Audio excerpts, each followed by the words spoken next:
আমি রাসেল আহমেদ আপনাদের স্বাগত জানাচ্ছি 24 ঘন্টায় সমসাময়িক রাজনীতির বিষয়গুলো নিয়ে আমরা আলোচনা করি। আজকেও আলোচনা করব, তবে বিশেষ গুরুত্ব দিতে চাই যে গেল 24 ঘন্টা ধরে যে বিষয়টি আলোচনায় রয়েছে, বিশেষ করে আয়নাঘর প্রসঙ্গ, সেটিকে একটু বিশেষ গুরুত্ব দিতে চাই। আমরা আমাদের বিষয় নির্ধারণ করেছি আলোচনার সব আয়নাঘর ভাঙবে তো, সেটি নিয়ে একটু আলোচনা করতে চাই। আমাদের সাথে আলোচনার জন্য তিনজন বিশিষ্ট অতিথি রয়েছেন স্টুডিওতে, তাদের সাথে আমরা একটু শুরুতে পরিচিত হই নি। ডান দিক থেকে শুরু করছি, জনাব ABM মোশাররফ হোসেন, প্রশিক্ষণ বিষয়ক সম্পাদক বিএনপি, আপনাকে আলোচনায় স্বাগত। রয়েছেন জনাব doctor Mohammad Omar Faruk, chairman criminology and police science বিভাগ, মাওলানা ভাসানী বিজ্ঞান ও প্রযুক্তি বিশ্ববিদ্যালয়, আপনাকে আলোচনায় স্বাগত জানাচ্ছি। এবং রয়েছেন জনাব রাজিকুজ্জামান রতন, সহ সাধারণ সম্পাদক বাসদ, আপনাকেও আলোচনায় স্বাগত জানাচ্ছি। আলোচনার যেটি নিয়ে শুরু করব ভাবছিলাম সেখানে একটু আসতে চাই। জনাব ওমর ফারুক, একটু আপনার কাছে আসতে চাই। সামাজিক যোগাযোগ মাধ্যমে নিশ্চয়ই আপনি খেয়াল করেছেন একটি বিষয়, যে গেল যখন থেকেই প্রধান উপদেষ্টা বিদেশি গণমাধ্যম কর্মীদের সহ আয়নাঘর দেখে আসলেন, বা আমরা যখন ছবি নিয়ে প্রচার করা শুরু করলাম, এরপর থেকেই স্টিল ছবি কয়েকটা বেশ ঘুরঘুর করছে। বিশেষ করে তার মধ্যে একটি চেয়ার নিয়ে বেশ আলোচনা হচ্ছে, যে এটি কেউ কেউ বলছেন এটি ইলেকট্রিক চেয়ার, কেউ বলছেন যে ইলেকট্রিক চেয়ার এরকম কেন হবে, অর্থাৎ স্টেনলেস স্টিলে কেন গঠিত হবে, এটি কেন এত সাদা, এত পরিষ্কার কেন, দেয়াল কেন এত পরিচ্ছন্ন।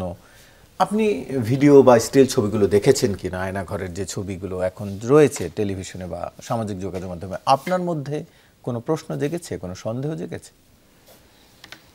আয়নাঘর সম্পর্কিত দেখেন যে এই বিষয়টা আমরা আধুনিক সভ্য সমাজে এটা কখনো সমর্থনযোগ্য বিষয় নয়। কিন্তু আয়নাঘরের ইতিহাস যদি দেখেন, আমরা যদি সেই প্রাচীনকাল থেকে দেখি, আমরা অন্যান্য সিভিলাইজেশনগুলি যদি দেখি, সে Greek civilisation, Roman civilisation, even আমার ভারতীয় উপমহাদেশের ভিতর যদি আপনি মুঘল আমলেও দেখেন, আয়নাঘরের কিছু প্রতিচ্ছবি কিন্তু ছিল এবং সব সমাজের সভ্যতায়। এবং সেটা কেন হয়েছে, সেটা হচ্ছে কোনো শাসক গোষ্ঠীর বিরুদ্ধে, রাষ্ট্রের বিরুদ্ধে যখনই যারা সোচ্চার হয়েছে, সচেতন হয়েছে, সত্য অথবা বস্তুনিষ্ঠতা নিয়ে কথা বলার চেষ্টা করেছে, তখনই কিন্তু কী করছে, শাসক গোষ্ঠী কিন্তু তারা বিভিন্ন ধরনের নির্যাতন এবং শোষণের যে যন্ত্র হিসাবে অথবা হাতিয়ার হিসাবে অথবা যে ঘরগুলিকে তারা ব্যবহার করেছে, সেগুলি কিন্তু প্রচলিত সমাজে এখন আমরা সেগুলিকে আয়নাঘর হিসেবে বলছি। কিন্তু এটার ঐতিহাসিক যে আমরা যদি দেখি, কাঠামোগত জায়গাটা দেখি, ঐতিহাসিক বিবর্তনটা দেখি, ইতিহাসগত বিষয়গুলি দেখি, এটা কিন্তু পূর্ববর্তী এবং প্রাচীনতম সমাজ থেকে হয়ে এসেছে। কিন্তু আধুনিক সমাজে এই যে আয়নাঘরের যে বিষয়টা, এটা হচ্ছে এখন বর্তমান সভ্যতা এবং সমাজের জন্য সবচেয়ে বর্বরিত এবং অমানবিক এবং মানবতা বিবর্জিত একটা কর্মকাণ্ড, যেটা এখানে আমরা সভ্যতার সর্বোচ্চ জায়গায় আমাদের থাকার কথা, সেখানে না গিয়ে আমরা যে আয়নাঘর সৃষ্টি করছি, কিসের কারণে? এটা হচ্ছে আমরা রাষ্ট্রীয় কাঠামো, আমি যে সরকার কাঠামোর মধ্যে আমি যেভাবে চাই সেভাবে আমি নিজে পরিচালিত করতে চাই। আমার বিরুদ্ধে, রাষ্ট্রের বিরুদ্ধে কেউ কোনো কথা বলুক, ব্যক্তি স্বাধীনতাগুলিকে যাতে আমরা সংকুচিত করে ফেলি, এটা মানে পদক্ষেপ হিসাবে সরকার যে সমস্ত ইনিশিয়েটিভগুলি নেয়, তার অন্যতম হচ্ছে যে আয়নাঘর অন্যতম। এবং দেখেন যে আয়নাঘরের যে চিত্রগুলি যদি দেখা যায়, এটা আমাদের এই সভ্য সমাজের ক্ষেত্রে মানে কি বলবো, যে এক ধরনের কি সবচেয়ে নিকৃষ্টতম মানে ঘটনা। এবং এই ঘটনাগুলি যেটা ঘটেছে, মানুষের জীবনকে বিপন্ন করে দেওয়ার যে প্রয়াস এবং মৃত্যুর কাছাকাছি নিয়ে যাওয়ার যে ঘটনা, এই ঘটনা মানব সমাজকে, আমাদের বিবেক এবং সব কিছুকে প্রচণ্ড পরিমাণে নাড়া দেয়। এবং এইগুলি নিয়ে মানুষের ভিতর উদ্বিগ্ন, উৎকণ্ঠা অনেক বেশি পরিমাণ বেড়েছে। এবং এই পরিসংখ্যানগত জায়গা থেকে যদি আমরা দেখি, এটার সংখ্যা ক্রমান্বয়ে যেটা বেড়ে চলছিল অদ্যাবধি আজকে পর্যন্ত যদি দেখি, এটা যেগুলি আয়নাঘরগুলি উদ্ধার করা হয়েছে, সেখানে যে চিত্রগুলি দেখি, সেই চিত্রগুলি কোনো মানবিক সমাজের সাথে, মানে মানবিক মূল্যবোধের সমাজের সাথে কোনোভাবেই যেতে পারে না। একটু রতন ভাইয়ের কাছে জানতে চাই, যে সমালোচনা নিশ্চয়ই আপনিও খেয়াল করেছেন, যারা সমালোচনা করছে বিভিন্ন জায়গা থেকে, সেটি নিয়ে একটু আপনার মন্তব্য, যে আপনিও যে প্রশ্নগুলো তারা তুলছে সেটি কতটা যৌক্তিক, সেটি একটি বিষয়। পাশাপাশি আরেকটি বিষয় জানতে চাই, যে গোপন বন্দিশালা আসলে কেন প্রয়োজন হয়? দুটো বিষয় আমি একটু আলাদা করে আলোচনা করতে চাই। প্রথমত আয়নাঘর নিয়ে অনেক কথা থাকলেও এখন তো প্রমাণিত হলো যে আয়নাঘর ছিল। জি, এখনকার এই প্রমাণ এরপরে তো আর কনফিউশন নাই যে আয়নাঘর ছিল না। কারণ আমরা 5ই আগস্টের পরে নানাভাবে শুনেছি যে আয়নাঘর নাই, এটা অস্তিত্ববিহীন, এটা কল্পিত, এটা আসলে এরকম কিছু ছিল না। কিন্তু এখন যখন প্রধান উপদেষ্টা নিজে উপস্থিত হয়ে সেটা দেখলেন এবং দেখালেন, তখন তো আর কেউ অস্বীকার করতে পারবে না যে আয়নাঘর ছিল না। আয়নাঘর ছিল, নির্যাতনের কেন্দ্র হিসেবে ছিল। কনফিউশন যেটা তৈরি হয়েছে চেয়ারটা নিয়ে। এখন এটা কি ইলেকট্রিক শক দেওয়ার চেয়ার নাকি বলা হয়েছে যে এটি স্পিন? সেইটাই আসলে, ওটা কি ইলেকট্রিক শক দেওয়ার চেয়ার হিসেবে দেখলে তো ভুল হবে। ওটা হয়তো ওই একটা রিভলভিং চেয়ারের মতো তীব্র গতিতে যদি ঘোরানো হয় তাহলে মানুষের মাথা ঘুরতে থাকবে, শরীরের অস্বস্তি তৈরি হবে। যেমন শব্দ দিয়ে নির্যাতন হয়, যেমন নিঃশব্দ রেখে নির্যাতন করা হয়, যেমন চোখের উপরে তীব্র আলো জ্বালিয়ে নির্যাতন করা হয়, এগুলো তো আমরা শুনেছি, এগুলোও আমরা দেখছি। তো এখন নির্যাতন করার হরেক পদ্ধতি, কত রকমের আধুনিক পদ্ধতি যা আবিষ্কার হয়েছে, এগুলো দেখলে এখন মানুষ একটু অনেকটা শিউরে উঠতে পারে কিংবা কখনো কখনো ক্ষুব্ধ হতে পারে যে মতবিরোধ হলেই কি এইভাবে মানুষকে নির্যাতন করা যায়, মতবিরোধ হলেই কি মানুষকে এইভাবে নিপীড়ন করা যায়। মধ্যযুগে আমরা দেখেছি প্রশ্ন করলে কি ধরনের শাস্তি পেতে হয়, প্রতিষ্ঠিত ব্যবস্থাকে চ্যালেঞ্জ করলে কি ধরনের শাস্তি পেতে হয়, সেটা মধ্যযুগের হাজার হাজার ইতিহাস আছে। ব্রুনোকে বছরের পর বছর সীসার ঘরে রেখে তারপরে তাকে পুড়িয়ে হত্যা করেছে না? গ্যালিলিওকে সত্য বলবার অপরাধে কিংবা সত্য খুঁজবার অপরাধে গ্যালিলিওকে বছরের পর বছর নির্জন প্রকোষ্ঠে রেখে তারপর তাকে দিয়ে আবার বলানোর চেষ্টা করা হয়েছে না যে পৃথিবী নয়, সূর্যই ঘুরছে। কিন্তু গ্যালিলিও তারপরে তো বললেন না, তবুও যতই নির্যাতন করো তবুও পৃথিবীটা ঘুরবেই, এবং পৃথিবী ঘুরছেই। কিংবা আমরা যদি দেখি যে ইবনে সিনাকে পালিয়ে যেতে হয়েছে না নিজের দেশ ছেড়ে। এরকম অনেক যারা জ্ঞান বিজ্ঞানের চর্চা করতে চেয়েছেন, যারা মুক্তবুদ্ধির চর্চা করতে চেয়েছেন, যারা প্রচলিত ব্যবস্থাকে একটু প্রশ্ন করেছেন, যারা জানতে চেয়েছেন আসলেই সব ঘটনার কি কারণ খুঁজে বের করা যায়, যদি কারণ খুঁজে বের করা যায় তাহলে কারণ দূর করা যাবে না কেন, এই প্রশ্নগুলো যারা করতে চেয়েছেন, সমাজ সবসময় তাদের উপর একটা নিপীড়ন চালিয়েছে। এবং সমাজ বলতে হবে যে সমাজের অধিপতিরা। মধ্যযুগে এরকম নির্যাতনের অনেক ঘটনা আছে।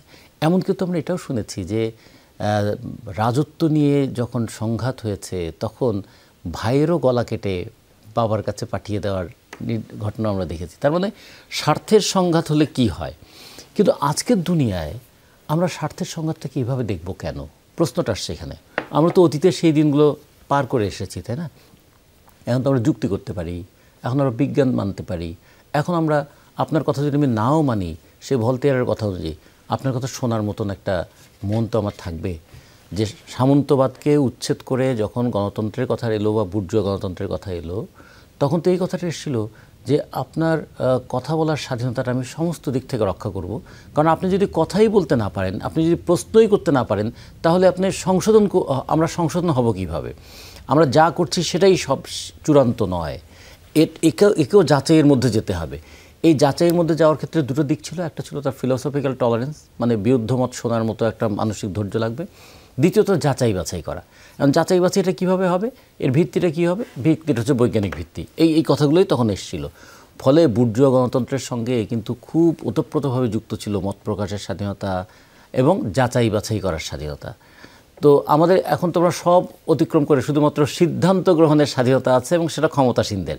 আর বাকিদের স্বাধীনতা আছে সিদ্ধান্ত মেনে চলবার, যে কারণে আসলে ডেমোক্রেসিটা অপারেট করছে না।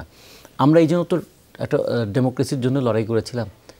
নিপীড়নের এই ঘরগুলো আমাদেরকে মনে করিয়ে দেয় বিরুদ্ধ মতকে দমন করবার জন্য কত ধরনের কায়দা তারা করেছিলেন।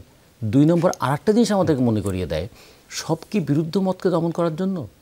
এর সঙ্গে কি অন্য কোনো স্বার্থ সংশ্লিষ্ট ছিল? মানে আমরা আমাদের বাহিনীগুলোকেও কখনো কখনো কি দুর্নীতিগ্রস্ত হয়ে যেতে দেখেছি, যে কাউকে শায়েস্তা করবার জন্য তার কোনো অপরাধ না থাকলেও তাকে শাস্তি দেওয়ার অনেক ঘটনা তো আমরা দেখেছি। এবং আমরা অনেককে দেখেছি যে বছরের পর বছর খবর পাওয়া যেত না। তো এইগুলো, এমনকি জায়গা জমির সমস্যা নিয়েও আমরা অনেক সময় অনেককে ইনভলভ হতে দেখেছি। এই কারণে আয়নাঘরের এই ঘটনাটা আমাদেরকে যেন চোখটা খুলে দেয়। মানে ওই আয়নায় যেন আমরা দেখতে পাই যে গণতান্ত্রিক ব্যবস্থার কত গলদ আছে। এই আয়নায় যেন আমরা বুঝতে পারি যে গণতান্ত্রিক ব্যবস্থাটাকে প্রবর্তন করতে গেলে কতগুলো জায়গায় সংস্কার করতে হবে, এবং এই আয়নায় যেন আমরা বুঝতে পারি যে নিজের চেহারাটা দেখাও খুব দরকার, যে আমি যদি স্বৈরশাসক হয়ে উঠি এবং আমি যা করছি এটাই, তা এত কিছু করার পরে, এত মানুষ মারার পরেও, এত অত্যাচার করার পরেও যদি আমি এটা বলি আমার কি অপরাধ, তাহলে এই জায়গায় একটু আয়নাটা খুব দরকার, যে আয়নায় একটু দেখুন যে কি কি অপরাধ হয়েছিল। বাহিনীর প্রসঙ্গে আসবো, তার আগে একটু মোশাব্বের কাছ থেকে জানতে চাই, যেটি বলছিলেন রতন ভাই যে বিরুদ্ধ মত দমন করার জন্য আসলে ব্যবহৃত হয়ে থাকে সাধারণত, এই ঘটনাটি ক্ষেত্রে এরপরে ভবিষ্যতে বিরুদ্ধ মত দমনের প্রক্রিয়া কি বন্ধ হয়ে যাবে কিনা, এটি একটি বিষয়। পাশাপাশি আরেকটি বিষয় আপনার কাছে জানতে চাই, প্রধান উপদেষ্টা একটি কথা বলেছেন গতকাল সেখানে গিয়ে, যে আরও এরকম অগণিত আয়নাঘর রয়েছে যেটি সবগুলো সংখ্যা এখন পর্যন্ত নিরূপণ করা যায়নি, কারণ সবগুলো চিহ্নিত করা যায়নি। তাহলে আমাদের আজকের বিষয়ের মতো করেই জানতে চাই যে সব আয়নাঘর ভাঙবে তো, মানে চিহ্নিতই যদি করা না যায় ভাঙবো কিভাবে? ধন্যবাদ আপনাকে। আসলে এই যে আয়নাঘর বলে একটা জিনিস আছে, এটা কিন্তু যারা আমাদের এই যে শেখ হাসিনা বিরোধী আন্দোলনের রাজপথের কর্মী ছিলেন অথবা তার বিরুদ্ধে মতামলী লোক ছিলেন, এরা কিন্তু জেলখানা থেকে বেরিয়ে এসে কেউ কিন্তু মুখ খুলতেন না, আপনার নিশ্চয় মনে আছে, নিশ্চয় মনে আছে। এবং যারা বাংলাদেশের খুব সাহসী লোক হিসাবে আমরা জানি, ব্যারিস্টার মনিরুল হোসেন এসে কিন্তু একটা কথা বলেনি, অথবা ফরহাদ মাজার সাহেব এসে কিন্তু একটাও কথা বলেনি। অর্থাৎ ওখানে নির্যাতনের মাত্রাটা এত বেশি ছিল, হয়তো ওই বিভৎস সিনারিটা যখন তার চোখের সামনে ভাসতো তখন হয়তো বলার সকল ক্ষমতা সে হারিয়ে ফেলেছিল। এবং আপনার আরেকটি ঘটনা নিশ্চয় মনে থাকে, এই যে আয়নাঘর বলে একটা জিনিস আছে, এটা আমরা প্রথম শুনেছিলাম 14ই আগস্ট 2022 সুইডেন ভিত্তিক নেত্র নিউজ একটা তারা একটা অনলাইনে একটা ভিডিও দিয়েছিল, এবং সেখানে তারা দাবি করেছিল যে ওখানে নির্যাতিত দুইজন ব্যক্তির সাক্ষাৎকারের ভিত্তিতে এই সংবাদটি তারা তৈরি করা হয়েছে। তখন কিন্তু আপনার নিশ্চয় মনে আছে সরকারের পক্ষ থেকে তীব্র প্রতিবাদ জানানো হয়েছিল, এবং সেখানে সুনির্দিষ্টভাবে বলা হয়েছিল যিনি মানে গত সরকারের যিনি পলাতক প্রধান শেখ হাসিনার সামরিক উপদেষ্টা সিদ্দিকী, তার তত্ত্বাবধানে এটা পরিচালিত হতো। কিন্তু আমরা দেখেছি তখন সরকার থেকে অস্বীকার করা হয়েছে, বরং অসংখ্য লোক আমরা যখন খুঁজে পেতাম না, অমুক পাওয়া যাচ্ছে না, অথবা দেখা গেছে একজনকে 6 মাস পর এক জায়গায় পাওয়া গেছে, সেই লোকটি এসে কোনো কথা বলছে না। অথচ এই ঘটনা দেখে আমাদের মনে হচ্ছে যে নির্যাতনের মাত্রাটা এত বিভৎস ছিল যে উনি আবার ওখানে ফিরে যাবে এই সাহসটুকু তার মধ্যে ছিল না। তো এইটা আমি মনে করি বিরোধী দলকে এই দমন করে কি সরকারের শেষ রক্ষা হয়েছে? তা আপনি যে কথা বলেছেন আগামী দিনে বন্ধ হবে কিনা, আমি মনে করি আমাদের ন্যূনতম যদি কারো একটু শিক্ষা হয় তাহলে অবশ্যই বন্ধ হওয়া উচিত, কারণ এই বিভৎসতা কেউ সহ্য করার মতো না। একটা লোক, আপনি একটা জীবিত লোক, একটা ছোট্ট রুম আমরা যেটা দেখেছি কালকে ছবিতে যেটা দেখানো হয়েছে 2 ফিট বাই 4 ফিট, সেখানে সে ঠিকভাবে শুতেও পারে না। তো সেই লোকটাকে 6 বছর 8 বছর এই জায়গায় আপনি রেখেছেন, উনি জীবিত আছে না মারা গেছে এইটাই তো মানে এখন একটা প্রশ্ন, উনি কী অবস্থায় ওখানে ছিলেন।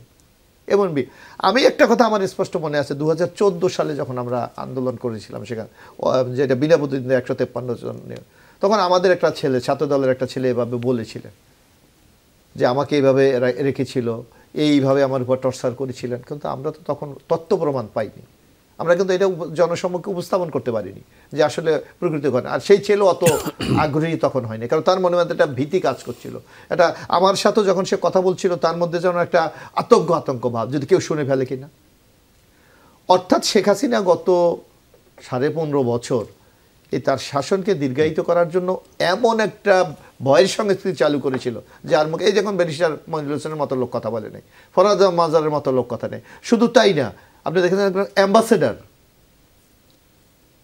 তাকে ধরে নিয়ে গেছে, খোঁজ নেই। আমার মনে আছে আমাদের বিএনপির এক নেতা লন্ডন থেকে উনি বাংলাদেশে এসেছিলেন, মনে হয় মুজিবুর করে নাম, মনে হয় আমার যতটুকু নামটা মনে পড়ে, এয়ারপোর্ট থেকে উনি নিখোঁজ। 6 মাস পর ওনাকে পাওয়া গেল এক রাস্তার পাশে উনি পড়ে আছে। অর্থাৎ এই যে বিভৎসতা, এটা আমরা কখনো কামনা, যার জন্য আমার মনে হয় কেউ যদি ন্যূনতম গণতন্ত্রে বিশ্বাস করে তাহলে তার এই আয়নাঘর, এই সংস্কৃতি থেকে বেরিয়ে যাওয়া উচিত।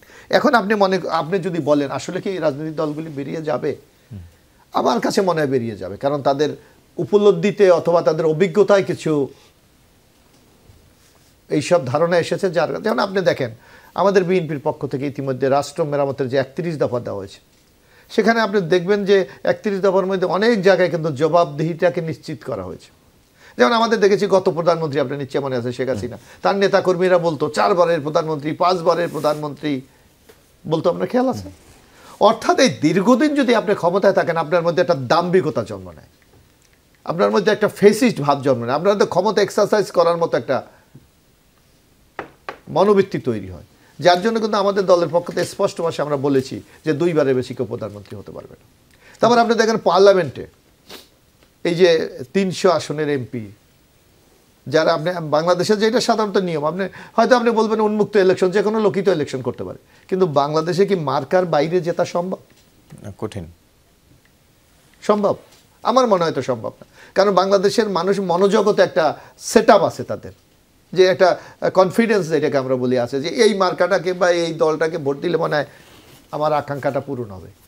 তো এই ক্ষেত্রে কিন্তু এবার বিএনপির পক্ষ থেকে বলা হয়েছে যে আগামী সংসদকে তো এই 300 আসনের হবে না, এর সাথে একটা উচ্চ কক্ষ তৈরি করা হবে, যারা সমাজের, এই যেমন এখানে আমাদের একজন প্রফেসর সাহেব এসেছে, উনি তো আর ইলেকশন করেন না, কিন্তু ওনার তো সমাজে কন্ট্রিবিউশন আছে, উনি তো বাংলাদেশটাকে একটা উন্নত বাংলাদেশ দেখতে চায়, মানবিক বাংলাদেশ, কল্যাণের বাংলাদেশ দেখতে চায়। তো এদেরকে যদি রাষ্ট্রীয় কোনো কাজ করার সুযোগ দেওয়া যায়, তাহলে তো এই রাষ্ট্রটা আরো বেটার সার্ভিস পাবে বলে আমরা মনে করি। যেমন একটি আপার হাউজের কথা বলে। তারপর আরেকটা জিনিস আপনি লক্ষ্য করবেন, এটা আমার মনে হয় রাজনৈতিক দলগুলির উপলব্ধি থেকে একটা জিনিস কিন্তু এখন ইতিমধ্যে ঐক্যমত হয়ে গেছে, যেটা হলো কেয়ারটেকার গভর্নমেন্ট বা নির্দলীয়, যাই বলেন, সবাই কিন্তু এই জিনিসটা মেনে নিয়েছে যে আগামীতে কোনো দলীয় সরকারের অধীনে নির্বাচন হবে না, নির্বাচনটা হবে কেয়ারটেকার। সুতরাং আমার মনে হয় এইসব উপলব্ধিগুলি এই আয়নাঘরের মতো এই সংস্কৃতিগুলোর থেকে বেরিয়ে যাওয়ার জন্যই মানে আমার একটা।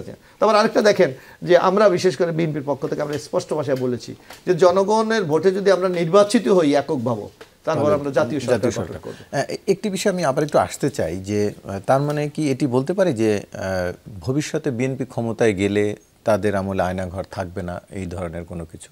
অবশ্যই থাকবে না, কারণ আমরা তো সাফারার। আমরা তো আমাদের নেতাদের আপনি দেখেন, এই যে ইলিয়াস আলী, আমরা এখনো জানি না কি হয়েছে, আমরা বিভিন্ন গণমাধ্যমে দেখি নানা সংবাদ, কিন্তু এর সত্যতা কিন্তু এখনো কোনো পক্ষ থেকেই স্বীকার করা হয়নি। এই যে অনুভূতিগুলি আর এই যে দুঃস্বপ্নগুলি, এগুলো তো আমাদের সর্বত্র তাড়িয়ে বেড়ায়। নিশ্চয়ই যেহেতু আপনি প্রতিশ্রুতি দিলেন, যেহেতু অনিয়ারে, নিশ্চয়ই মানুষ সেভাবে সেটি রাখবে, মনে রাখবে।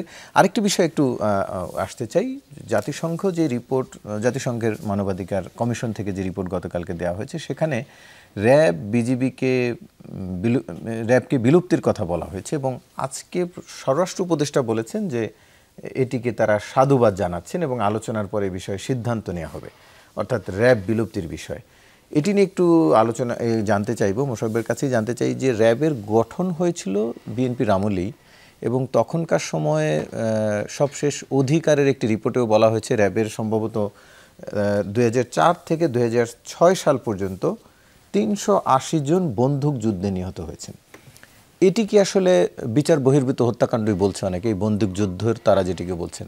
তার মানে দিন শেষে এই যে আইনশৃঙ্খলা রক্ষাকারী বাহিনীগুলোর এই অবস্থায় চলে আসার জন্য কি বিএনপি আসলে কিছুটা হলেও দায়ী কিনা? র্যাব তখন বিএনপির আমলে গঠিত হয়েছিল। আমি এই প্রশ্নটা আসবো, তবে তার আগে একটি বিরতি নিয়ে আসতে চাই। আমি একটু বিরতির পরে আপনার কাছ থেকে উত্তরটি জানতে চাইব। দর্শক, একটি ছোট্ট বিরতির পর ফিরছি, সঙ্গেই থাকুন। আবারও স্বাগত, দেখছেন 24 ঘন্টা। আলোচনায় ফিরতে চাই, যেটি বলছিলাম বিরতির পরে মোশাররফের কাছে আবার শুরু করতে চাই।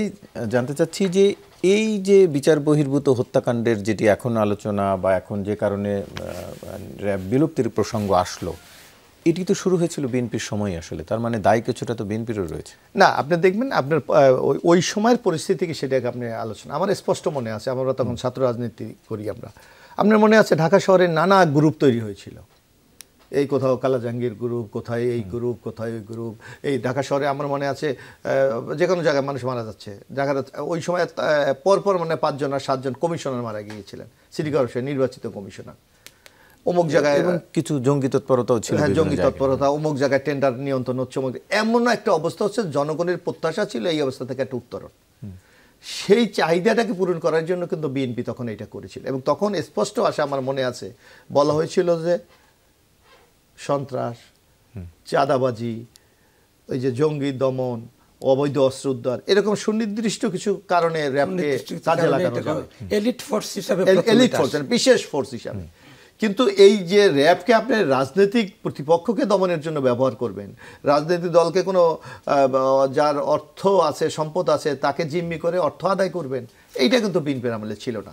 এবং আরেকটা ব্যাপার আমি একটু আপনার সাথে একটু দ্বিমত করি। আপনি বলছেন যে এই যে বিচার বহির্ভূত হত্যাকাণ্ড, বিএনপির আমলে যখন র্যাব তৈরি হয়েছিল, র্যাবের যে কোনো হত্যাকাণ্ডের বিচার কিন্তু আইনগত প্রক্রিয়া নেওয়ার মতো সেই আইনের বিধান আছে। কিন্তু হ্যাঁ, বাংলাদেশে প্রচলিত যে কালচার, সেখানে এই জায়গায় কেউ যেতে চাচ্ছে না। কিন্তু আপনি এখনও আইনে কিন্তু র্যাবের বিরুদ্ধে আপনি যে কোনো ব্যবস্থা গ্রহণ করার মতো সেই আইন কিন্তু আমাদের কাভার করে, কিন্তু সেটা করছে না। যার জন্য হ্যাঁ, তবে আপনি বলছেন বিএনপি করেছে বলে কি এইটা কি বাতিল করা যাবে না? যাবে। আপনার যে কোনো বাহিনী যখন, এই যেমন আপনি দেখেছেন যে পুলিশের ড্রেস চেঞ্জ হয়েছিল বিএনপির আমলে, আবার বিডিআর এর নাম পরিবর্তন করে দিয়েছিল শেখ হাসিনা। অর্থাৎ কারো কর্মকাণ্ড যদি জনপ্রত্যাশার বাইরে চলে যায়, সে বিরুদ্ধে আপনি ইজি ব্যবস্থা গ্রহণ করতে হয়। একসময় শেখ মুজিব রক্ষী বাহিনী তৈরি করেছিল, সেই রক্ষী বাহিনীর অত্যাচার নির্যাতনের পর ৭৫ বার রক্ষী বাহিনীকে বিলুপ্ত করে দেওয়া হয়েছে না? সুতরাং এইটা সময়ের চাহিদা এবং মানুষের প্রত্যাশাটা কি, আপনি গণতান্ত্রিক মন মানসিকতা যদি আপনি পোষণ করেন, তাহলে এইসব পরিবর্তনকে আপনাকে ধারণ করেই আগামী দিনে আমাদের এগিয়ে যেতে হবে। জি, একটু এই র্যাবের বিলুপ্তি প্রসঙ্গে একটু রতন ভাইয়ের কাছ থেকেও জানতে চাই যে যেহেতু বলা হচ্ছে যে এই র্যাব বিলুপ্তির প্রসঙ্গ, পাশাপাশি বিজিবির কেবলমাত্র সীমান্ত এলাকায় দায়িত্ব পালনের কথা বলা হচ্ছে, ডিজিএফআইকে শুধুমাত্র সেনার গোয়েন্দা তৎপরতার ক্ষেত্রে বলা হয়েছে, এই যে আইন শৃঙ্খলা রক্ষাকারী বাহিনীকে রাজনৈতিক উদ্দেশ্যে ব্যবহার, এটি কি কেবল এই 15 বছরই হয়েছে নাকি এর আগেও বিভিন্ন সময় হয়েছে? ভবিষ্যতে কি হবে? এই শুধু 15 বছরে না, 15 বছরের তীব্রতাটা বেড়েছে। যেহেতু প্রতিবাদ ছিল, সে কারণে প্রতিবাদ দমনের জন্য ব্যবহার করা হয়েছে বেশি। কিন্তু 90-এর অভ্যুত্থানের পরে শাহাবুদ্দিন সাহেবের সঙ্গে যখন আমরা তখন ছাত্রনেতারা একটু কথাবার্তা বলেছিলাম, তিনিও কিন্তু তখন আমাদেরকে বলেছিলেন যে কিভাবে সেনাবাহিনীকেও কখনো কখনো এই সমস্ত ক্ষেত্রে ব্যবহার করা হয়েছে এবং নিপীড়নের কাজেও ব্যবহার করা হয়েছে, এবং রাজনৈতিক দলের নেতাদেরকেও অ্যারেস্ট করার ক্ষেত্রেও সেনাবাহিনীকে ব্যবহার করা হয়েছে। এগুলো তো আমরা তখনও দেখেছি। তার মানে ক্ষমতায় যারা ছিলেন তাদের ক্ষমতাটাকে নিরঙ্কুশ করবার জন্য অথবা প্রতিবাদকে স্তব্ধ করবার জন্য যত ধরনের বাহিনী আছে সবকে ব্যবহার করেছেন। কিন্তু খেয়াল করে দেখুন, আমরা তো বাহিনীগুলোকে গড়ে তুলেছিলাম কেন, বা জনগণ ট্যাক্সে পয়সা দিয়ে এই বাহিনীগুলোকে গড়ে তোলে কেন? সেনাবাহিনীর কাজ তো দেশটাকে রক্ষা করা, বর্ডার গার্ডের কাজ তো হচ্ছে আমাদের সীমান্ত পাহারা দেওয়া। তাহলে এই দুটো কাজ কি দুইটা জায়গায় তাদের নির্দিষ্ট কাজ তারা করবেন না? 2 নম্বর যে বিষয়টা হলো যে ডিজিএফআই এর নামই তো হচ্ছে আসলে সামরিক বাহিনীর আভ্যন্তরীণ শৃঙ্খলা দেখবার জন্য তাদের। তাহলে সে কেন গার্মেন্টস মুভমেন্ট কি হচ্ছে, কিংবা রাজনৈতিক দলের নেতারা কে কোথায় থাকেন, কিংবা তাদের টেলিফোনে আড়ি পাতা হবে কি না, সমস্ত বিষয়ে তাদেরকে যে ব্যবহার করা হলো, এবং এবার যে আয়নাঘরের সঙ্গেও যে তাদের নামটা জড়িয়ে এলো, এইটার জন্য রাজনৈতিক নেতৃত্ব যেমন দায়ী, ঠিক তেমনি এই বাহিনীগুলোও কিন্তু তাদের দায় এড়াতে পারে না। ফলে একটা ভীতিকর পরিস্থিতি তৈরি হয়েছে। কারণ পুলিশ যখন কাউকে অ্যারেস্ট করে, পুলিশ দুর্নীতিগ্রস্ত, পুলিশ নির্যাতনকারী, কিন্তু পুলিশ যদি কাউকে অ্যারেস্ট করে, আইনের অন্তত একটা সুরক্ষা আছে যে 24 ঘন্টার মধ্যে তাকে নিকটবর্তী আদালতে হাজির করতে হবে। সেটা যদি না করে, মানুষ সেটা নিয়ে কথা বলতে পারে। কিন্তু এই সমস্ত বাহিনী, সাদা পোশাকের অথবা পোশাকহীন বাহিনী যদি কাউকে অ্যারেস্ট করে বা ধরে নিয়ে যায়, পুলিশ বলে আমি জানি না কে নিয়ে গেছে, ওনারা বলে যে আমাদের তো অ্যারেস্ট করার কোনো কথা না। কিন্তু হয়তো 3 মাস পরে রাস্তার ধারে তাকে অপ্রকৃতিস্থ অবস্থায় ফিরে পাওয়া যায়। এবং আমরা অনেককে দেখেছি যে তারা এই সমস্ত ফিরে আসার পর কারোর সঙ্গে কোনো কথা বলেননি, কাউকে আমরা স্বাভাবিক জীবনেও ফিরতে দেখি নাই। ফলে এগুলো হয় কি, মানুষের মধ্যে একটা প্রচণ্ড আতঙ্ক তৈরি করে, এবং আতঙ্কের পরিবেশে আর যাই হোক গণতন্ত্রও টেকে না, আতঙ্কের পরিবেশে কিন্তু শাসক গোষ্ঠীর প্রতি আস্থাও তৈরি হয় না। ফলে এখান থেকে অন্তত শিক্ষাটা নেওয়া উচিত যে আমাদের এলিট ফোর্স হিসেবে র্যাবকে যখন গঠন করা হয়েছিল, তখনও কিন্তু আমরা বামপন্থীরা তার বিরুদ্ধে কথা বলেছিলাম, এই কারণে যে আপনি কাগজে কলমে কি লিখলেন, বাস্তবে তার সঙ্গে কিচ্ছু আসে যায় না। আপনারা সন্ত্রাস দমন আইন করেছিলেন, তা দিয়ে কিন্তু সন্ত্রাস দমন হয়নি, এই রাজনৈতিক দল দমন হয়েছে। বিশেষ ক্ষমতা আইন করেছিলেন, সেটা হলো কি চোরাচালানি দমন করবার জন্য। বিশেষ ক্ষমতা আইনে একটা চোরাচালানিও গ্রেপ্তার হয়নি, কিন্তু বিশেষভাবে রাজনৈতিক দলের নেতারা হয়রানির মধ্যে পড়েছেন। ফলে এই যতই এলিট ফোর্স করেন, এরা কিন্তু শেষ পর্যন্ত কি পরিস্থিতি তৈরি হবে, ছোট ছোট ঘটনার মধ্যে একটা বড় ঘটনা ছিল নারায়ণগঞ্জের ওই 7 মার্ডার। তো এগুলো থেকে বোঝা যায় যে কিভাবে তাদেরকেও এলিট ফোর্সকে পলিউট করে ফেলতে পারে এই সমস্ত ক্ষমতাসীনরা। ফলে আমার মনে হয় যে এই সমস্ত বাহিনীগুলো জনগণের ট্যাক্সের টাকায় তাদেরকে গড়ে তোলা হয় জনগণকে সুরক্ষা দেওয়ার জন্য, জনগণকে আতঙ্কিত করবার জন্য নয়, জনগণকে নিপীড়ন চালাবার জন্য নয়। ফলে এই দিকটা আমাদের মনে হয় বিবেচনা করা উচিত। জি, জনাব ওমর ফারুক, একটু আপনার কাছে জানতে চাই যে এই আইন শৃঙ্খলা, সমাজের আইন শৃঙ্খলা রক্ষার যে কাজটি আসলে সাধারণত পুলিশের, সেটি নিয়ন্ত্রণে অন্য বাহিনী থেকে এনে এলিট ফোর্স বা কোনো বিশেষ একটি বাহিনী গঠন করা কতটা প্রয়োজন? আর যদি প্রয়োজন হয় তাহলে এবার যে বিলুপ্তির প্রস্তাব আসছে বা সরকার এটিকে সাধুবাদ জানাচ্ছে, বিলুপ্ত হলে আইন শৃঙ্খলা পরিস্থিতির কি অবনতি হবে? এটা আসলে আপনি একটা যৌক্তিক প্রশ্ন করেছেন। আমি যেটা ব্যক্তিগতভাবে মনে করি, গত 20 বছর অথবা 22 বছর পুলিশের সাথে কাজ করি, গবেষণা এবং পঠন পাঠনের সাথে আমি জড়িত। যেটা আমি মনে করি দেশে এবং বিদেশে সব জায়গাতেই আমরা যেটা দেখি, একটা রাষ্ট্রীয় ব্যবস্থাপনায় যদি পুলিশ বাহিনী মানে রাজনৈতিক মতাদর্শের ঊর্ধ্ব থেকে পেশাদারিত্ব নিয়ে এবং জবাবদিহিতা নিয়ে যদি কাজ করে, তাহলে পুলিশ বাহিনীর বাইরে অন্য কোনো বাহিনীর প্রয়োজন আছে বলে আমি মনে করি না। আর দ্বিতীয়ত হচ্ছে যে র্যাবের বিষয়ের বিলুপ্তির বিষয়ে, র্যাব এত যাবৎকাল যা কিছু করে আসছে, র্যাব গঠন করা হয়েছিল কিছু সুসংগঠিত সন্ত্রাসী যারা আছে এবং সংঘবদ্ধ অপরাধী যারা আছে তাদেরকে নির্মূল করার জন্য। সেই নির্মূল করার জন্য তো আমাদের পুলিশ অ্যাক্ট এবং পিআরবি যেটা আছে সেটার মধ্যে থেকে কিন্তু আমরা যথেষ্ট পরিমাণ করতে পারি।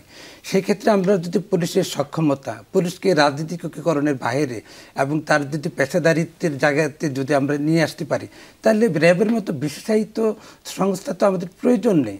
আরেকটা হচ্ছে যে র্যাব যে কাজটা করেছে এবং যেটা জাতিসংঘ এবং অন্যান্য মানবাধিকার সংস্থাগুলির বেশি পরিমাণ কনসার্ন যে বিষয়টা, সেটা হচ্ছে বিচার বহির্ভূত হত্যাকাণ্ড।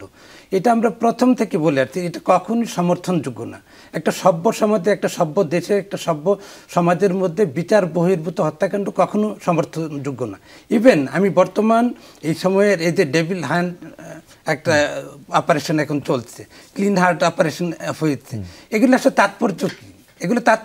এগুলো কিন্তু পুলিশ বাহিনীরই একটা বিশেষায়িত মানে সমন্বিত সংস্থা, যে সেনাবাহিনী, বিজিপি, পুলিশ মিলে সংগঠিতভাবে অপরাধীদেরকে দমন করা, অপরাধকে দমন করার জন্য এগুলি গঠন করা হয়। এই যে গঠন করা হচ্ছে, এটা আসলে আলটিমেটলি যে এটাও কিন্তু এটা লেজিটিমেটি জায়গা থেকে কিন্তু অনেক প্রশ্নের সম্মুখীন। ডেভিল হান্ট আপনি পরিচালিত করছেন, অপারেশন ক্লিন হার্ট করছেন, র্যাব করেছেন, এগুলি তো আইনগতভাবে কোনোভাবেই সমর্থনযোগ্য না। আর এগুলো প্রত্যেকটা কনস্টিটিউশনকে প্রচণ্ড পরিমাণ ভায়োলেট করে। আমরা কখনো এই কথা, বারবার এই কথাগুলি বলি, কিন্তু কখনো এটা কাউন্টিংয়ে নিয়ে আসা হয় না। আমাদের কনস্টিটিউশনে কখনো বলা আছে এই ধরনের বিশেষায়িত সংস্থা তৈরি করে যে একজন মানুষকে তার তদন্ত ছাড়া, তারপরে কোনো বিচার ছাড়া তাকে নির্বিচারে হত্যাকাণ্ড ঘটানো, এটা কখনোই নাই। একটা ভায়োলেশন অফ কনস্টিটিউশন। একটা রাষ্ট্রীয় কাঠামোর সংস্থা হিসাবে, বাহিনী হিসাবে এটা সরকার কখনো করতে পারে না। সরকার এটা কেন করে? তার টিকে থাকার জন্য, তার দমন নিপীড়নকে সর্বোচ্চ পরিমাণ প্রয়োগ করার জন্য, যাতে মানুষ ভয় ভীতির মধ্যে থাকে, তার ব্যক্তি স্বাধীনতা, তারপর হচ্ছে অন্যান্য স্বাধীনতা যেগুলো আছে সেগুলো হরণ করার জন্য। কিন্তু আমি যেটা মনে করি যে এটা ডেভিল হান্ট বলেন, র্যাব বলেন, এটা কিন্তু আইনগত সাংবিধানিকভাবে একটা সাংঘর্ষিক মানে অপারেশন। এটা কখনোই আমাদের এই সমাজে অথবা রাষ্ট্রীয় ব্যবস্থাপনায় এটা হতে পারে না।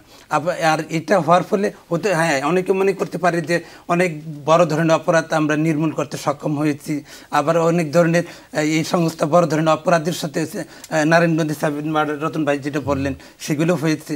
এখন এই যে ঘটনাগুলি ঘটেছে, এটা কিন্তু পুলিশ তার জুডিকশন যেটা আছে সেটার মধ্যে থেকে কিন্তু আইনগত প্রক্রিয়ার মধ্যে থেকে পারে। কিন্তু আপনি একজন মানুষকে মানে তদন্ত ছাড়া কখনোই তাকে অ্যারেস্ট করতে, মানে একজন মানুষ সাসপেক্ট যদি আপনি সন্দেহভাজনই করেন, একটা প্রাক তদন্ত যদি আপনার না থাকে এবং তদন্ত কাঠামো যদি না থাকে, আপনি হঠাৎ করে একজন মানুষকে গ্রেফতারের মধ্যে নিয়ে আসবেন, হত্যাকাণ্ডের মধ্যে নিয়ে আসবেন, এটা কখনো হতে পারে না। ইভেন পুলিশ তো যে কাজটা করে সেটাও কিন্তু অনেক সময় এটা আইনগতভাবে বৈধতা দেওয়া যায় না। কারণ হঠাৎ করে মনে হচ্ছে যে আমি 100 জন মানুষের বিরুদ্ধে একটা মামলা দিলাম, একটা মামলার 100 জন কি আসামি হতে পারে না, সুনির্দিষ্ট কিছু হতে পারে, প্রাসঙ্গিক তদন্তের পরে সেটা হতে পারে।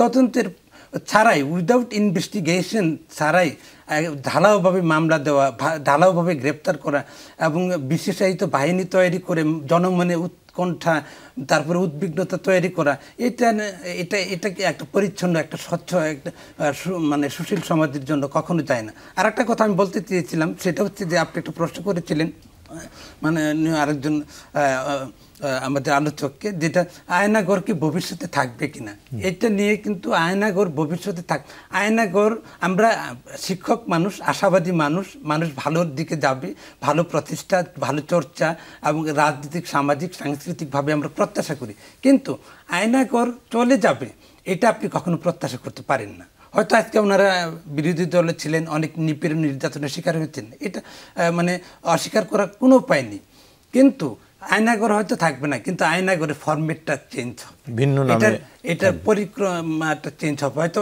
এই ধরনের মানে নির্মমতাটার জায়গা থেকে হয়তো একটু বের হয়ে আসে একটু ভিন্ন ফরম্যাটে, এবং এখন প্রযুক্তির জগতে তাকে এমন একটা সার্ভিলেন্সের মধ্যে রাখা হবে যে সার্ভিলেন্সের মধ্যে থেকে সে কি করছে, টোটাল মনিটরিংটা কি করবে, যে হরণ করে নিবে রাষ্ট্রীয়তার কাঠামোর মধ্যে দিয়ে, যেমন এমন কিছু করবে যে আপনার গতিবিধি, আপনার যে পার্সোনালিটি, আপনার প্রাইভেসি, সব কিছুকে আমরা একটা প্রযুক্তিগত যে কাঠামোগত বিষয়াদি আছে এগুলোর মধ্যে নিয়ে আসবো। একজন মানুষকে শাস্তি না দিলেও সে যা করছে সবকিছু পরীক্ষণ করা হচ্ছে, পর্যবেক্ষণ করা হচ্ছে, এটাও কিন্তু ব্যক্তি স্বাধীনতা মানুষকে ট্রমাটাইজ করার জন্য এটা একটা চরম এবং অনেক বড় ধরনের সামনের দিনগুলিতে এগুলি আসবে, এগুলোর জন্য আমাদেরকে অপেক্ষা করতে হবে এবং এইগুলো কীভাবে মোকাবেলা করা যেতে পারে সেগুলো আমাদের দেখতে হবে। এটি কেন মনে করছেন যে এই উন্নত আয়নাঘর আসবে? উন্নত আয়নাঘর, আমি বলতে আয়নাঘরের ফরম্যাট বুঝতে পারছি, মানে উন্নত, সেজন্য উন্নত আয়নাঘর বলছি আর কি। উন্নত এটা এই জন্যই আসবে কারণ এটা যদি আপনি দেখেন পাওয়ার স্ট্রাকচার, যেটা ক্ষমতা কাঠামো এমন একটা বিষয় যে ক্ষমতা কাঠামোর মধ্যে আমরা যারাই থাকি না কেন তারা কিন্তু যতই স্বচ্ছ, নিরপেক্ষ, সুষ্ঠু নির্বাচনের মধ্যে দিয়ে আসার পরে যেটা ম্যান্ডেট নিয়ে আসা হয়, পরবর্তী সময়গুলি যখন দীর্ঘায়িত হয় ক্ষমতা, তখন কিন্তু দমন নিপীড়ন এটা সবচেয়ে বেশি বেড়ে যায়। এবং একটা রাষ্ট্রের আপনার পলিটিক্যাল ইকোনমিক স্ট্রাকচার, অর্থনৈতিক কাঠামোটা যদি দেখেন, রাজনৈতিক দলগুলো আপনি কি মনে করছেন, অর্থনৈতিক রাজনৈতিক কাঠামোটা যদি দেখেন, এইটাই কিন্তু সবসময় মানুষকে কি করতে চায়, রাষ্ট্র সবসময় শোষণ, শাসন এবং করতে চায় কাদের দ্বারা, মিলিটারি ম্যান, ব্যুরোক্রেট এবং পুলিশ অর্গান এগুলিকে ব্যবহার করে, এবং যার ফলে আয়নাঘরের এই জায়গাটা প্রযুক্তিগত জায়গাগুলি থেকে এখনই কিন্তু সেটা তৈরি হয়ে গেছে অলরেডি। আপনি যদি দেখেন প্রযুক্তিগত জায়গা থেকে মানুষের অনেক প্রাইভেসি কিন্তু নষ্ট হয়ে গেছে, এবং সেই জায়গা থেকে আয়নাঘরের মধ্যে দিয়ে তাদেরকে টার্গেট করা হবে, সরকারের বিরুদ্ধে, রাষ্ট্রের বিরুদ্ধে যারা কাজ করবে অথবা কথা বলবে এবং ক্ষমতায় টিকে থাকার চেষ্টাটা থাকবেই বলে মনে করছি। ব্যক্তিগত জায়গা থেকে আয়নাঘর তৈরি করা হবে এবং সেগুলি আমাদেরকে ভিন্নভাবে মোকাবেলা করতে হবে সেটি বিষয়। এবং দিন শেষে ক্ষমতা এবং নির্বাচন নিয়ে এরই মধ্যে এক ধরনের পরস্পর বিরোধী কথাই বলবো। আসলে আমাদের রাজনৈতিক অঙ্গনে দেখা যাচ্ছে যে যারা এখন জাতীয় নির্বাচন চাইছেন তারা আবার স্থানীয় সরকার নির্বাচন এখন চান না, আবার যারা স্থানীয় সরকার নির্বাচন এখন চাইছেন তারা আবার জাতীয় নির্বাচন চান না। এটি কেন আসলে সেটি নিয়ে একটু জানতে চাইবো, বিশেষ করে রতন ভাইয়ের কাছে আমি সেটি বিষয়ে একটু জানতে চাইবো। তবে তার আগে একটি বিরতি নিয়ে আসি। দর্শক, ফিরছি, সঙ্গেই থাকুন। আবারও স্বাগত, দেখছেন 24 ঘন্টা আলোচনায় ফিরতে চাই। আমরা যেটি কথা বলছিলাম যে দল নিয়ে, নির্বাচন নিয়ে বিশেষ করে দলগুলোর এক এক ধরনের অবস্থান, সেটি নিয়ে একটু রতন ভাইয়ের কাছে জানতে চাই যে আমরা দেখছি যে রাজপথে আপনারা সহ যে দলগুলো রয়েছেন তাদের মধ্যে নির্বাচন নিয়ে যে অবস্থান রয়েছে, তাতে সাধারণ দর্শক হিসাবে আমরা যেটি দেখছি যে এক পক্ষ চাইছে ডিসেম্বরের মধ্যেই নির্বাচন বা কোনো মতে একটি সংস্কার করে নির্বাচন, আর এক পক্ষ চাইছে সংস্কার এর পরে নির্বাচন, অর্থাৎ সেটি প্রয়োজনে ডিসেম্বরের পরে যারা জাতীয় নির্বাচন চাইছে তারা আবার এখন তড়িঘড়ি করে স্থানীয় সরকার নির্বাচন চাইছে। আবার এখন যারা জাতীয় নির্বাচন চাইছে তারা কোনোভাবেই এখন স্থানীয় সরকার নির্বাচন চাইছে না, তারা চাইছে পরে। এই যে পরস্পর বিরোধী অবস্থান, এটি কেন আপনাদের? এখানে এর আগে আমি একটা কথা বলে নিই যে আমাদের সংবিধানে আমাদের একটা সুরক্ষা আছে। ধরেন আমাদের 32 নম্বর ধারায় আছে জীবন ও ব্যক্তি স্বাধীনতার রক্ষণ। আয়নাঘর কি আমাদের জীবন ও ব্যক্তি স্বাধীনতাকে রক্ষা করেছে? কিংবা যদি বলা যে 35 নম্বর ধারায় আছে যে বিচার এবং দণ্ডের ক্ষেত্রে নিজের বিরুদ্ধে সাক্ষ্য দিতে কাউকে বাধ্য করা যাবে না, আর কোনো ব্যক্তিকে যন্ত্রণা দেওয়া যাবে না। যে ইকুইপমেন্টসগুলো দেখলাম সবই তো যন্ত্রণা দেওয়ার জন্য, এবং বাধ্য হতো মানুষ শেষে স্বীকার করতে, হ্যাঁ আমি করেছি এই কথাটা বলতে। আর আমাদের যে আইনের কাছে আশ্রয় লাভের অধিকার, সেটাও কিন্তু এই গুম করার মধ্যে হোক অথবা সাদা পোশাকে ধরে নিয়ে যাওয়ার মধ্যে হোক আমাদের সংবিধানের এই অধিকারগুলো ভায়োলেটেড করা হয়েছে। ফলে এই বিশেষ বাহিনীর নামে মানুষের সাধারণ অধিকার ক্ষুণ্ণ করার এই প্রবণতাটা যেন বন্ধ হয়, সেটা আমাদের চাওয়া। আর এরপরে আপনি আসলেন নির্বাচনের যে বিষয়টা, নির্বাচন তো লাগবেই।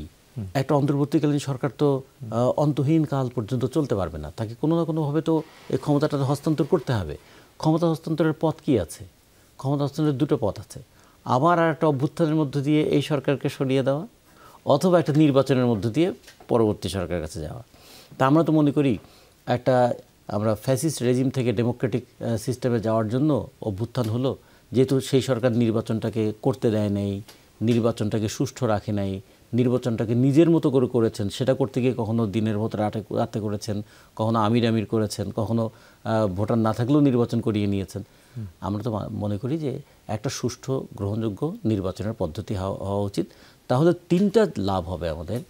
একটা লাভ, মানুষ বুঝবে তার ক্ষোভ কিংবা তার রাগ সেটা প্রকাশ করার একটা জায়গা আছে। সেটি তো বটে, নির্বাচন সবাই চাইছে, কিন্তু স্থানীয় সরকার নির্বাচন, স্থানীয় সরকারটা একটু অনেকের কাছে কনফিউজিং মনে হয় এবং কোনো কোনো ক্ষেত্রে কনস্পিরেটরিও মনে হয়, যে আগে স্থানীয় সরকার নির্বাচন করে নিজেদের মতো করে একটা সেট আপ করে নিয়ে তারপরে আমি জাতীয় নির্বাচনে যাব। এই কাজটা এরশাদ কিন্তু ক্ষমতায় আসার পর এটা করতে চেয়েছিল। সে কারণে তখনও কিন্তু এই কথাটা ছিল যে জাতীয় নির্বাচন না দিয়ে আপনি স্থানীয় নির্বাচন দিতে পারবেন না। সেটা ভিন্ন তো হতে পারে। আওয়ামী লীগের সময় যেটি দেখা গেছে, জাতীয় নির্বাচনের পরে স্থানীয় সরকার নির্বাচনে সবটাতে তারা জয়ী হচ্ছিল। সেটা তো এখনকার সরকারকে তো আমরা সেইভাবে দেখতে চাইবো না। পরে যারা নির্বাচনের পরে যারা আসবে সব ক্ষেত্রে আমরা মনে করি জাতীয় নির্বাচনের মধ্যে দিয়ে যেহেতু রাজনৈতিক পরিবর্তনটা হয়, ফলে জাতীয় নির্বাচনটাকে সর্বাধিক গুরুত্ব দেওয়া উচিত। আর স্থানীয় নির্বাচনটা করার ক্ষেত্রে আরও কিছু বিষয় আমাদের ভাবা দরকার। যেভাবে দলীয় নিয়ন্ত্রণে স্থানীয় নির্বাচন করা হয়েছিল সেইভাবে এটা থাকবে কি না সেটা নিয়ে একটু কথা আমাদের বলতে হবে। তা না হলে শেষ পর্যন্ত হবে জাতীয় নির্বাচনের এক্সটেন্ডেড ফোরাম হচ্ছে স্থানীয় নির্বাচন, অথবা স্থানীয় নির্বাচনের মধ্যে দিয়ে ওই যে আইয়ুব খানের বেসিক ডেমোক্রেসির চর্চার একটা অংশ, আগে আমি উপজেলা চেয়ারম্যান ঠিক করে ফেললাম, উপজেলা চেয়ারম্যান ঠিক আছে, ইউনিয়ন পরিষদ চেয়ারম্যান ঠিক আছে, অথবা এখন এমপিও ঠিক হয়ে যাবে। ফলে মানুষ মনে করতো, মানুষের মনের মধ্যে এখন অনেক রকমের কনফিউশন আছে, তো আবার সেই অতীতের ছায়া আমাদের সূর্যের আলোটাকে অন্ধকারে ঢেকে ফেলবে কিনা। মোশাররফের কাছ থেকে জানতে চাই যে এর ব্যাখ্যা আছে কিনা, এই যে পরস্পর বিরোধী অবস্থান। যদি আপনাদের কথা বলি, আপনারা আগে জাতীয় নির্বাচন চান, পরে স্থানীয় সরকার নির্বাচন চান, তাহলে যদি কোনো মতে জাতীয় নির্বাচন করা যায়, কোনো মতে সংস্কার করে, তাহলে কোনো মতে এই পরিস্থিতিতে স্থানীয় সরকার নির্বাচন কেন করা যাবে না? না, একটা জিনিস লক্ষ্য করবেন, আমরা যেটা মনে করি যে বাংলাদেশ বর্তমানে নানা সংকটে আছে। এক সংকট হলো যে দীর্ঘদিন আমরা গণতন্ত্রহীনতার মধ্যে ছিলাম। জনগণের একটা আকাঙ্ক্ষা যে আমরা গণতান্ত্রিক শাসনে ফিরে যাই, এটা হলো কিন্তু মূল স্পিরিটটা, আপনাকে এটা লক্ষ্য করতে হবে। বিশেষ করে এই গণ অভ্যুত্থানের মূল স্পিরিটটা ছিল এখানে যে আমরা গণতন্ত্রে ফিরে যাব। এখন মনে করেন, আমরা প্রায় এই কথাটা বলি, আপনাদের এখানেও বলি, যে 18 বছর বয়স হলে ভোটার হয়। তো আওয়ামী লীগের এই 15.5 বছর তো ভোট দিতে পারে নাই। যদি তাহলে 32-33 বছর বয়স যে ছেলেটির বয়স, সে তো ভোট দিতে পারে না, সে জানে না ভোটটা কি, তাকে জাদুঘরে যেতে হবে, অথবা আপনি তাকে কোনো ভিডিও দিয়ে দেখাতে হবে যে এইভাবে ভোট দেয়। তো একটা সেটির জন্য এক ধরনের শিক্ষা প্রক্রিয়াও তো হতে পারে স্থানীয় সরকার নির্বাচন। স্থানীয় সরকারে আপনাকে দেখেন যে এখন নানা জটিল, যেটা রতন ভাই বলার চেষ্টা করেন, লক্ষ্য করবেন যে শেখ হাসিনার আমলে কিন্তু আপনার একটা দলীয় আবহে বা সরাসরি দলীয় প্রতীকে ইলেকশন হতেন, কিন্তু আমরা দেখেছি বাংলাদেশের মানুষ এই প্রক্রিয়াটাকে বর্জন করেছে। আপনি দেখেন মানুষ ভোট কেন্দ্রে যাচ্ছে না, মাইকিং করা হচ্ছে, মসজিদের মাইকিংয়ে আপনি ভোট দিতে আসেন, অথবা সরকারের পক্ষ থেকে নানা প্রচারণার পরও কিন্তু মানুষ যায় না, অর্থাৎ ওই সরকারের উপর আস্থাটা নষ্ট হয়ে গেছে। সুতরাং আমরা মনে করি যে যে চ্যালেঞ্জগুলি আছে, এই চ্যালেঞ্জগুলি মোকাবিলা করতে পারে একমাত্র নির্বাচিত সরকার। যেমন আমাদের বাংলাদেশে গণতন্ত্রের সংকট আছে, অর্থনৈতিক সংকট আছে, আইন শৃঙ্খলা রক্ষা বাহিনীর সংকট আছে, এবং সবচেয়ে বড় যে আগামী দিনের কি বাংলাদেশ আমরা দেখতে চাই, সেইটার কিন্তু সবচেয়ে বড় সংকট।